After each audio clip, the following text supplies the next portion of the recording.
natin dito na merong complaint na prior to the second mode, I guess, ang ginawa po natin yesterday. I think that's the third mode, no?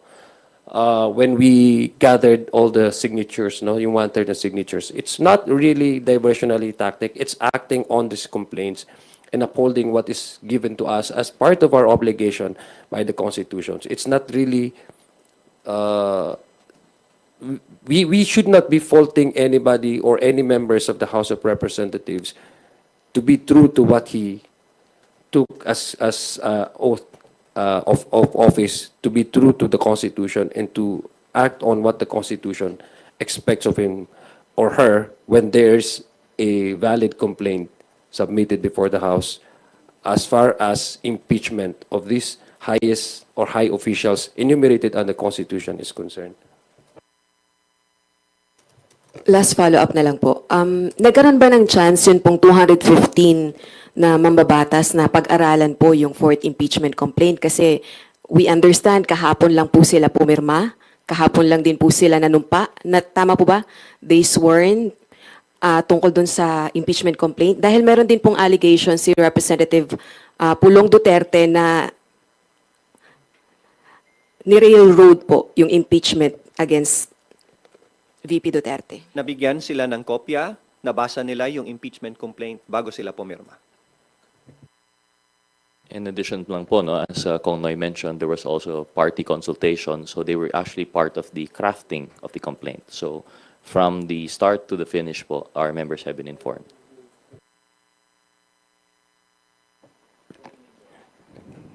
Gusto lang po natin emphasize, no, 215 members of the House are the complainants. So wala pong, ito pong proseso na ito ay nandyan po sa ating saligang batas. Hindi po railroading. That's just what is one of the ways on how to forward the impeachment to the Senate. No, wala pong railroading. It's laid down in the House in the Constitution that once you secured a 1/3 of complainants from the membership of the House of Representatives, then it goes directly to the plenary. Thank you. We will take a question now from Marian Enriquez of TV5. Good morning po. Follow-up lang po ko dun sa questions nila Ate Rose and Ate Vivian regarding nga po sa statement ni Senate President Jesus Cordero na yun nga, medyo unfair daw na 2 buwan po nating inupuan dito sa Kamara. Ito po nga mga impeachment complaints. So I just wonder po, what really happened doon sa 2 buwan po ng since December may party consultations, I understand, and hindi nyo naman po minamadali no, kung kailan po sila magko-convene, and understandably, June pa, kasi may session. Pero wala po ba kayong regrets na tutuluyan din naman po palang impeach si VP Sara, pinaabot nyo po sa last session? Were there any regrets? What happened po really? Like, naka-apekto rin po ba? Ano yung influence, of course, of the President, may mga considerations like the elections, the campaign. Baka pwede po kayo mag-share ng sentiment niyo. No regrets because we filed the best impeachment complaint there is. And we leave it to the Senate for them to study it, for them to prepare their rules, update their rules of procedure for the impeachment trial. And we leave it to each and every senator to study the impeachment complaint and the articles of impeachment. Kaya po sinasabi namin na kahit tumagal sa amin, ay nabigyan naman ng panahon ng mga partido na magkonsulta at magsuri, and we will give that same opportunity to the senator judges once they convene as the impeachment court. It's just that it's the Constitution, not Congress, who says that trial shall proceed forthwith. That is why when the Senate President said that we will study the complaint, we will update our rules, and we will prepare, we will respect that. I agree po with Kong Noy, and in addition po, no, I just think the personal opinion po, I can't speak for everyone, but I think that the Congress is just trying to stick to its duty, constitutional mandate, in that it is the initiation of the complaint is lodged with Congress. We want to come up with the best complaint possible.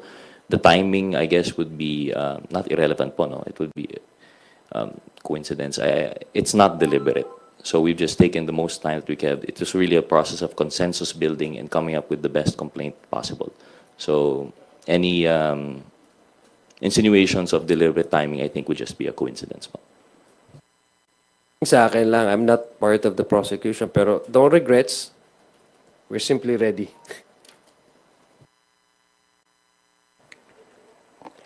Thank you.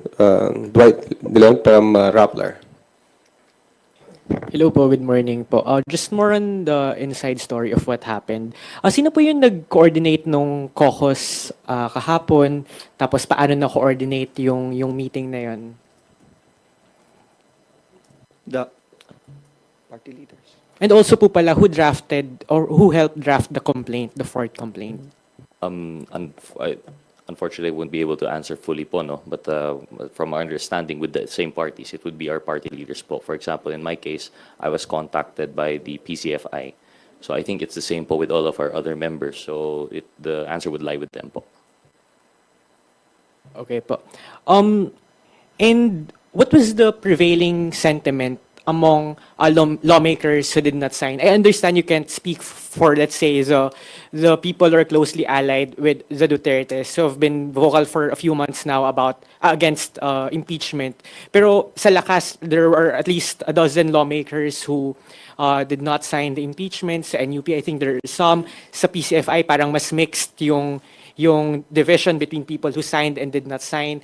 Ano po yung prevailing sentiment? Bakit hindi nila pinirmahan? Were they taking into consideration kung the coming elections? Dahil, syempre, there's a possibility of upsetting the Duterte base. Well, first of all, for those who did not sign, it did not affect or it will not affect their standing as members. Wala kaming masabing masama sa kanila. Maybe it's safe to say that for those who did not sign, there are personal dynamics within their jurisdiction kung bakit hindi sila makasign. Maybe there are personal relations that they took into consideration whether they will sign or not. And we respect that. Marami kaming pumirma, marami din naman silang hindi pumirma. Kaya masasabi mong walang pilitan at walang regret ang hindi pumirma, wala ring regret ang pumirma. Naging factor po ba yung INC block vote kasi last month po they held a rally opposing the impeachment of the Vice President? In all our districts, especially sa party list kasi national ang kanilang coverage, we will continue to serve as members of the House. We will continue to provide service and assistance as government officials to every Filipino, whether they are Catholic, they are INC, whether they are from Mindanao, Visayas, or Luzon. Personally, it did not affect para sa amin. This is a judgment call as part of the House of Representatives, as lawyers, that there are serious and grave grounds to consider an impeachment trial. Kaya po pumirma ako. It's part of my duty to participate in an impeachment trial where there is a clear violation of the provisions of the Constitution, especially if there is betrayal of public trust and high crimes. Kaya yun lang po ang naging konsiderasyon and nothing else. And last na lang po from my end, why risk the possibility of being challenged at the Supreme Court? Especially since, while you have this view that the Senate can conduct a trial on break, it's not like a universal view. Of course, that will be, the Duterte camp might exhaust all possible avenues to delay the trial, kakatok sila sa Supreme Court. Why did you not siguro wait until next Congress na lang bago i-initiate yung impeachment complaint? Why is this so urgent? I have been part of the Committee on Constitutional Amendments since my very first day in Congress. And every opportunity for Congress or Senate to elevate an issue to the Supreme Court gives us more clarity when the Supreme Court interprets the Constitution, not only in amending the Constitution, but in interpreting impeachment proceedings under the Constitution. If this move by the House of Representatives to file the impeachment complaint and transmit it to the Senate and see if it can pursue an impeachment trial even during the break, if this will be challenged before the Supreme Court, we welcome it. So we will settle this issue once and for all. From my end, no, this legal recourse available to the other parties should not be a deterrent for the House to act on its constitutional mandate. So, yun po yung aking palagay na hindi po, sabi nga po ni Congressman Noy Defensor, na if there are high crimes, violations, especially kung yung mga first three articles, culpable betrayal of public trust, culpable violations of the violation of the Constitution, these are high crimes. I think, tapos couple that with an actual complaint submitted and endorsed by members of this House, I think the House should not be tied up with how the other parties would, as a matter of legal recourse available to them, na tied up kami doon sa magiging response ng other parties. So, focus lang po ang House of Representatives doon sa pagbibigay liwanag at pagbibigay diin at pagbibigay primacy consideration doon po sa mga final na mga impeachment complaint dito po sa House of Representatives. Just to add lang po, no, and I agree with si Kong Noy, just to reiterate, the timing is a consequence of consensus building and building a proper case that most congressmen would see fit to be filed as a basis of the impeachment complaint. That the timing now would lend itself vulnerable to any challenge. I agree 100% fully with Kong Noy. We have to pursue our constitutional mandate to file this complaint, and we eagerly anticipate any clarification that the Supreme Court may provide on this matter. Thank you po. Thank you. Yanes Kapanti from GMA Online. You have the floor for your question. Hello, sir. Good morning po. You mentioned po kanina this impeachment complaint is a long time coming. So, would you say that this impeachment of the Vice President is a logical conclusion given what you've discovered during the House inquiry? Personally po, no, I can't speak for everyone else, but I believe I mentioned that it's a long time coming. We all had our own personal opinions that came out of, for example, yung Quad Committee and the Good Governance committees. But personally, as an active member of those committees, I feel that this is culmination and vindication of the findings that we have had there. I guess this is a logical conclusion of what we have been discussed during those previous committee hearings, that the end result would be this, the actual filing of the impeachment complaint. This is also a logical conclusion of the actuations of the Vice President herself. Nobody told her to go live on video and say that she has contracted somebody to kill the President, the wife of the President, and the Speaker of the House of Representatives. That is a direct threat to the life of the Chief Executive, the Commander-in-Chief of the Armed Forces, as well as the House of Representatives, the Speaker of the House of Representatives. So clearly, as a Vice President, you do not do that to the President if you are to succeed, if that happens. This is clearly a betrayal of public trust and a high crime as considered by the framers of the Constitution. Mabigat po ito. This is a grave and serious offense to the Constitution. Follow-up, sir. Balikan ko lang yung sa sinabi ni Senate President Escudero, kasi pinoint out niya na you took time in deciding on the impeachment. As far as you're concerned, kailangan bang kumilos ng Senado at the same pace of the House of Representatives when you have different functions? I mean, the House clearly is for the prosecution and the Senate is for trial, and then he compares it with you. I mean, yun ang kanyang indication na why would they move why would they move quickly when you took time, when you have do you think it's a logical comparison given you have different mandates in this case? Yeah, you're right. It's not comparable. As a lawyer, we always follow the court, we always follow the judge. If the judge will reset your case next week or next month for hearing, you follow that. Diba? And we will do that with the Senate. If the Senate says that we will convene at this hour, at this day, as lawyers for the prosecution, we will follow that. And we will respect that.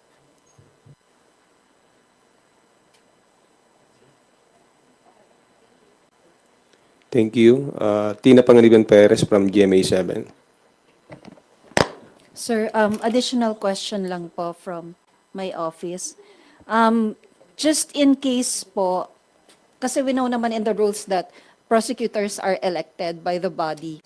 So ano po yung criteria na ginamit po ninyo, and will those same criteria be adopted in the 20th Congress?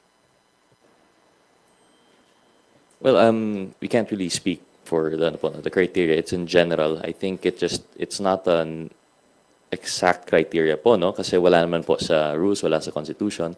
But as you can see, they've selected congressmen with relevant experience po. I think the first and the most obvious would be being members of the bar. And how it's, like I mentioned, it's not an exact criteria. It's just how we were elected. And sorry, may we hear the second part of the question po ulit? Is this the consequence of the 20th Congress?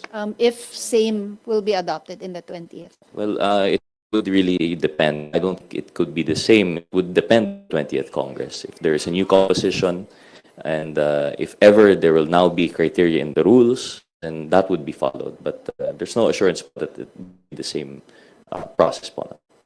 Sir, 11, did anyone volunteer prosecutor? None that the step forward. We were elected by and we accepted it as our constitutional duty. But again, I cannot speak for the other prosecutors. I'm only assuming that the experience will be the same as mine. Idadagdag po kasi alam ko po itong dalawang kasama ko sila sa mga buo ng mga members po ng House. Ang nabuo po na prosecutor, lahat po magagaling. Ang mga abogado na miyembro ng House. Ito po sa mga prosecution team, ang gagaling po nila ng mga litigator. Yun lang po. Kasi alam ko hindi na sasabihin yun. Thank you. Let's call on Red Mendoza from Manila Times. Hi po. I know na medyo mabibigat yung mga tanong ko. First off, kasi I know that the Dutertes are very, very much popular, and they still are very much popular. So, of course, it's election time, 2025, especially malapit na yung campaign season, and I'm seeing posts on social media na yung ilang mga pumirma ng impeachment complaint, tinatanggalan na yung mga mukha nila sa mga posters nila dahil sa galit nila sa impeachment. There is a considerable blowback against doon sa mga pumirma, doon sa mga prosecutors and all. So, do you, on your opinion po ba, kayo mga pumirma, would it affect your electoral chances sa 2025 election given na the people still support the Dutertes, and of course, may sa inyo may mga kalaban na pwedeng gamitin yung mga kalaban ninyo as a leverage against your bids? Well, if someone from Mindanao, alam ko po yan. Naintindihan ko, hindi ko lang ho naintindihan, nararamdaman ko po. Pero tama po yun, being once you're elected to an office, you are expected, not only by the Constitution, by the people, to act on a certain ways.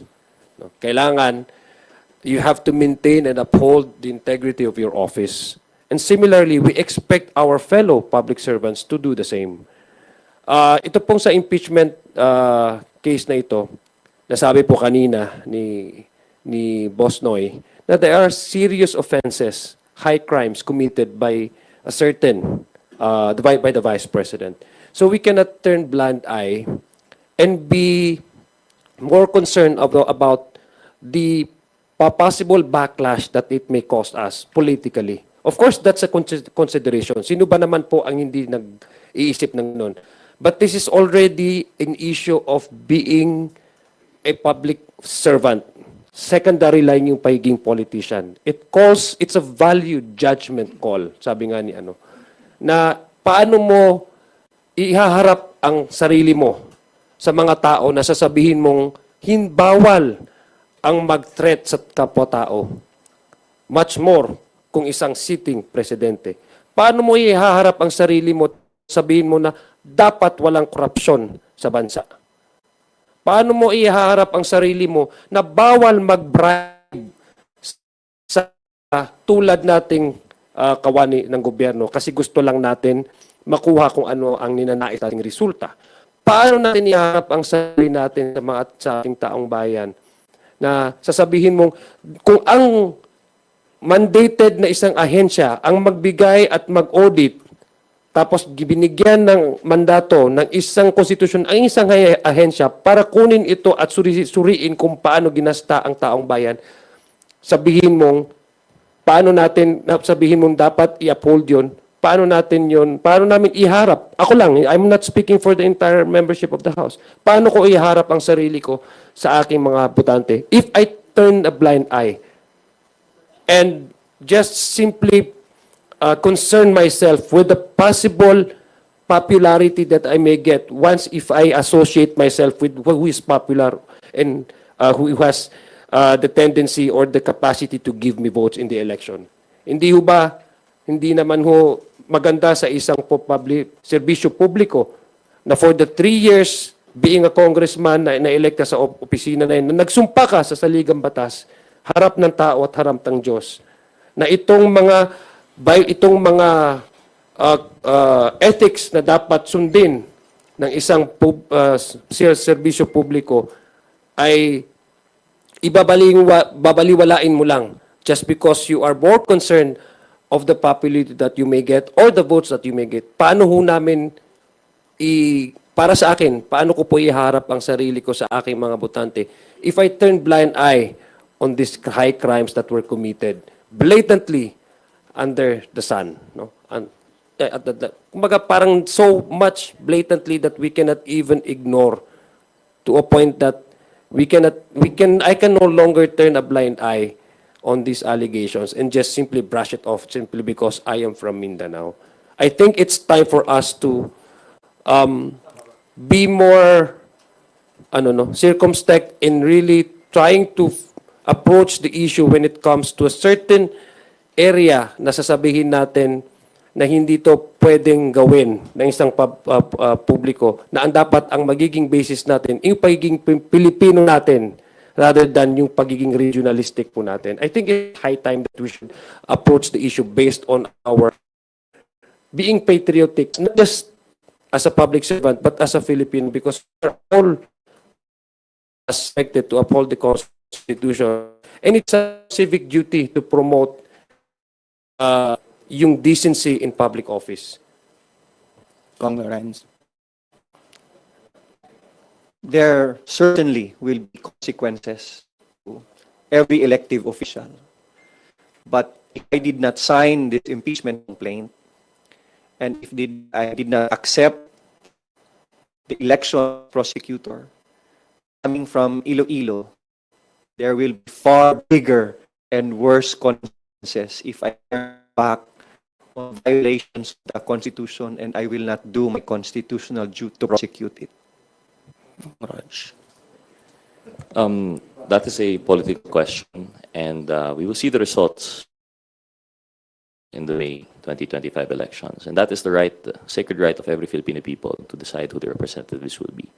But insofar as we're concerned with the constitutional duty to pursue this impeachment complaint, we will do our duty without fear or favor, not to be decided by popularity, but to side with truth and justice. Yun lang po. Last na lang po on my end. Kasi you said, Kong Lawrence, na you're going to do information campaign sa grassroots. You're going to use the campaign, the local election campaign to siguro push the people na ito yung decision namin na in-impeach si VP Sara. Ito yung naging decision namin, ito yung facts, ito yung naging articles of impeachment. Are you going to use that as possible campaign material po ba when the local campaign begins in March?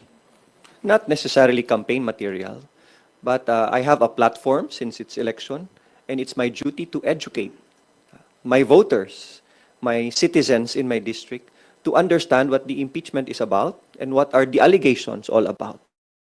It's their duty to understand that there is a constitution and there are limits to what elective officials can do and not do under the Constitution.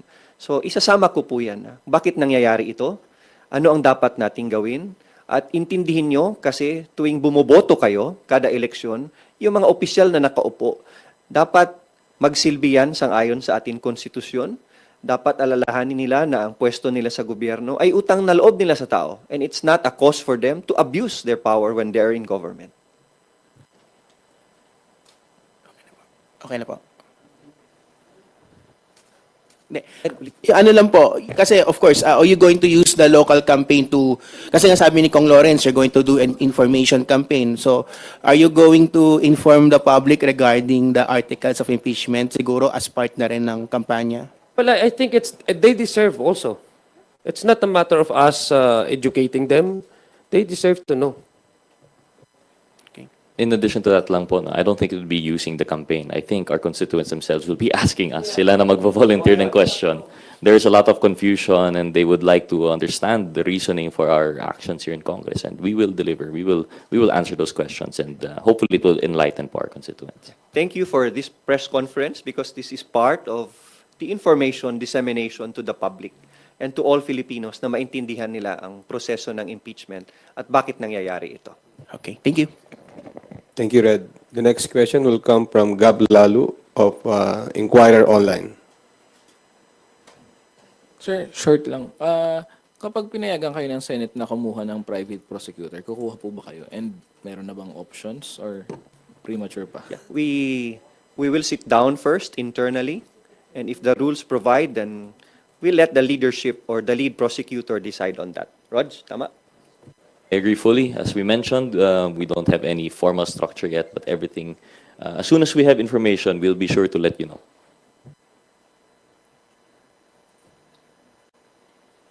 Thank you, Gab. Lianes Capanti from GMA Online.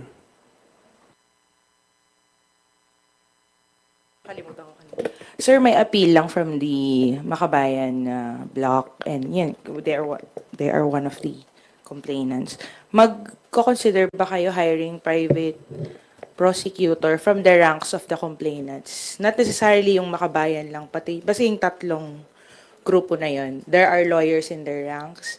Are they being considered as part of the prosecution team bilang private prosecutors? We can't speak for the wisdom of the lead prosecutor, seeing as no one has this designated yet. But we won't say no to anything po. No? We can't decide yet now, and should we have more information, we'll let you know po. Personally, we are open to welcoming more prosecutors, especially from the private complainants. Yes. Just to add to that, no, of course, the prosecution team wants to see, wants to see, kasi kaya nga may impeachment tayo, because that's actually what the prosecution wants to see, di ba? A conviction. So, if it will reinforces, no, yung strength ng prosecution, then I don't see any reason why there shouldn't be any other additional, no, private lawyers. But again, that would be discussed and that would be decided by the prosecution team internally. And with the leadership, of course. Sir, ano lang pahabol, may humabol pa ba sa 215? As mentioned by Congressman Zia, I believe that some congressmen have signified their intent to add themselves as complainants. I forgot the number, but I think it was 225 na po. 24. So 239 as of now in counting. But as Kong Noy mentioned, the decision of whether or not they would be allowed to be, amended into the complaint as additional complainants would depend on the rules of the Senate when they release the rules for impeachment. So it would depend there. But as it stands, with 215 complainants, which is more than 1/3 required, the impeachment is sufficient naman po in form and substance, we believe. Dadagdag ko lang yung 1/3 na vote based on the actual membership. Na 306 ata yung members, no? So that's 102.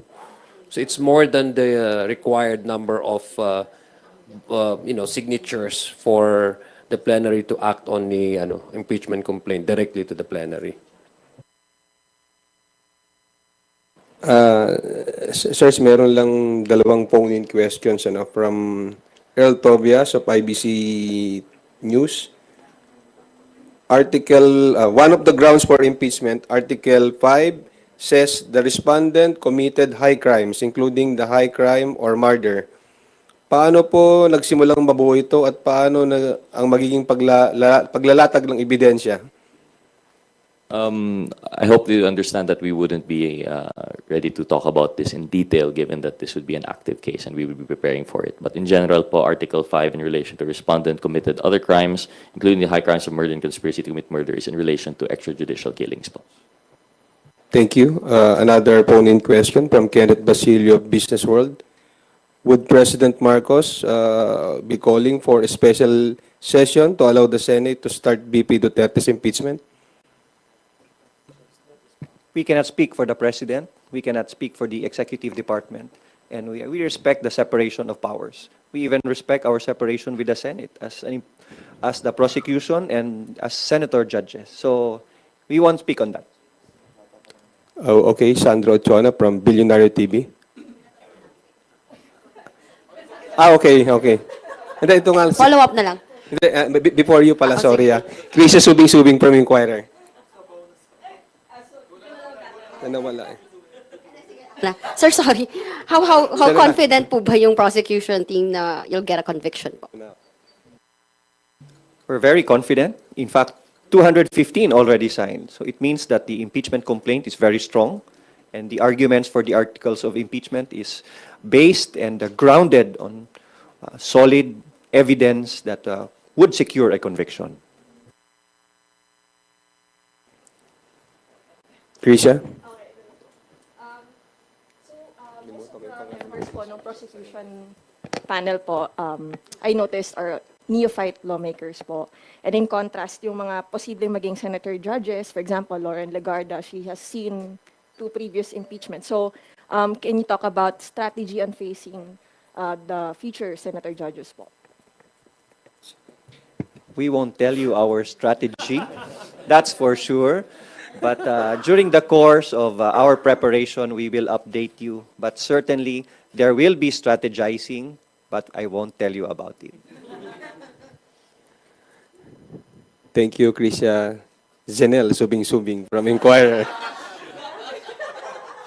Okay, guys, for today's last question, we call on Mela Lismoras from PTV4. Hi, good morning, Kongs. Isa lang naman po itanong ko. Kahapon kasi sa plenary session, sinabi nga ni Speaker Romualdez, as the 19th Congress nears its conclusion, let it be clear our commitment does not wane with time. It strengthens, it sharpens. Marami na tayong nagawa, pero hindi pa tapos yung ating mission. Just lalo na yung mga kababayan natin nakaabang yung sa mga hearings, sa mga bills dito sa House, ano po yung mga ine-expect pa ng, ano pa yung mga pwedeng expect ng ating mga kababayan bago matapos yung 19th Congress? Kasi we understand, meron pa tayong fake news hearing, meron pang murang pagkain super committee, yung wage hike bill nasa second reading pa lang.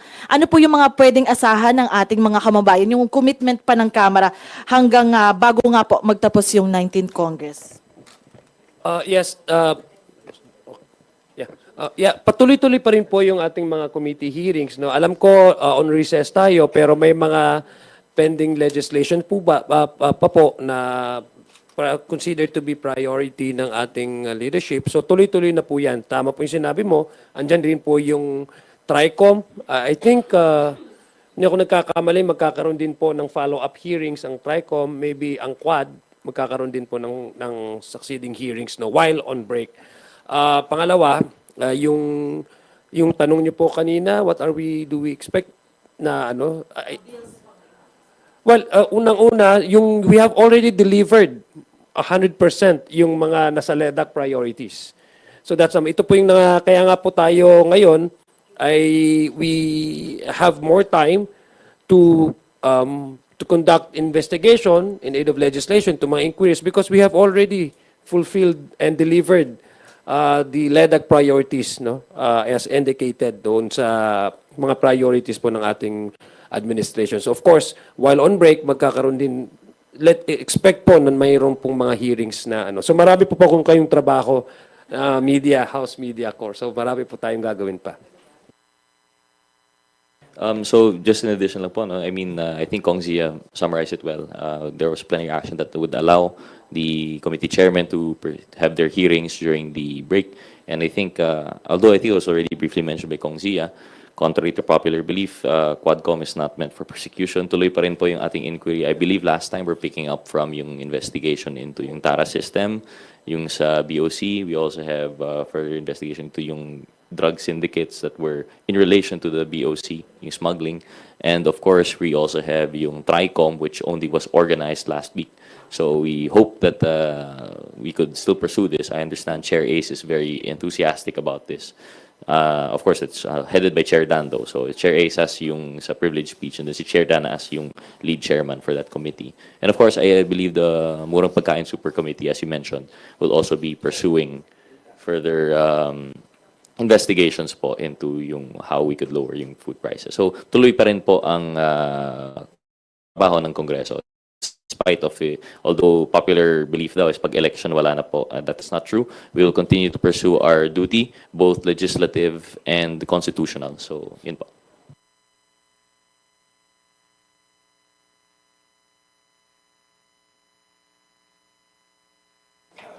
Thank you. Before we conclude our press conference, we invite our honorable House leaders to give their short closing remarks. Maraming salamat po sa pagkakataong binigay niyo sa amin, magbigay ng liwanag tungkol sa impeachment complaint na nakatransmit ngayon sa Senado. At makakaasa po kayo that we will be models of statesmanship in the conduct of this impeachment trial, and we will be as transparent as possible, and we will accord due process to all parties so that they will be given a fair trial so that justice can be served for the Filipino people. Maraming salamat po. Likewise, thank you po sa inyo, our friends in the media. I understand there were a lot of questions, and I'm sure there are more questions. Hindi pa namin masagot lahat.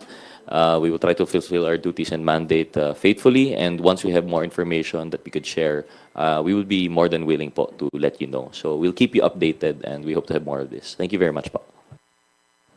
Para po sa akin, maraming salamat po sa ating mga media friends sa pagkakataon ito. Naliwanagan po yung mga gusto nyong maliwanagan. Sana po ay nakapagbigay kami ng mga information at mga update po sa inyo para po mas mapaganda at mas maliwanag itong usapin na ito ng impeachment po. So ako po ay masaya dahil kasama ko po itong dalawang prosecutors na ito, mga magigiting, mga gandang lalaki, mga galing na mga miyembro po ng House. Again, we thank you, House, our media friends, our media partners. We thank you for your time, and we hope that we can engage with you more as we go along with this impeachment process. Marami pong salamat. Magandang hapon po sa ating lahat. Assalamualaikum warahmatullahi ta'ala wabarakatuh. Thank you, Deputy Majority Leader Lawrence Defensor, and One Rider Party List Representative Ron's Gutierrez, who are both members of the 11-man House Prosecution Panel, and House Assistant Majority Leader Zia Alonto Adjong for joining us today. To everyone, magandang tanghali, maraming salamat po. At sa mga ko-cover ng national campaign, ingat po tayong lahat.